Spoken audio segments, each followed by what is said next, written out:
السلام عليكم ورحمة الله وبركاته. في موضوع من أمس، يعني خصوصا بعد نهاية مباراة المغرب، وهو اللي لفت انتباهي شوي، خصوصا في التعليقات اللي توصلني على انستغرام. في ناس يجيبون تعليقي على مباريات المغرب، خصوصا مباراة المغرب والبرتغال.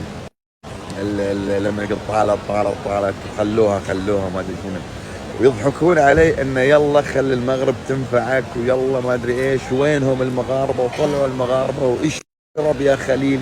والله العظيم توصل لي تعليقات من هذا النوع، يعني ناس يعني كانوا سبحان الله مقهورين من فوز المنتخب المغربي، خصوصا على البرتغال. يعني انا اتكلم، خلونا نكون صريحين وواضحين، يمكن يكونون ناس متضايقين من خروج المنتخب البرتغالي وخروج كريستيانو رونالدو من البطولة، فكانوا فرحانين أمس بخسارة المنتخب المغربي. والله يا خليل وينك، وخلي ينفعونك الحين.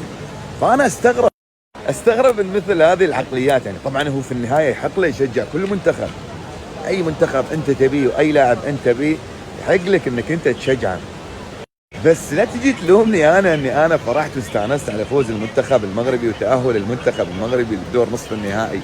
طبعا انا اتكلم عن يعني بعض البعض، وهذا البعض نسبة قليلة جدا، لكن دائما يعني في بعض الامور اللي هي خارج القاعدة، دائما خارج القاعدة. وطبعا هذول لا يمثلون الا انفسهم ويحق لهم، لكن ما تجي تتشفى في خروج المنتخب المغربي الحين، يعني لانك انت خسرت منتخبك او خسرت لاعبك المفضل. ولا تعتقد في يوم من الايام ايا كان الخصم ضد اي منتخب عربي اني راح اوقف مع الفريق الاخر. لو منو يكون فيه الفريق الاخر، ما راح اوقف معاه ضد منتخباتنا العربيه.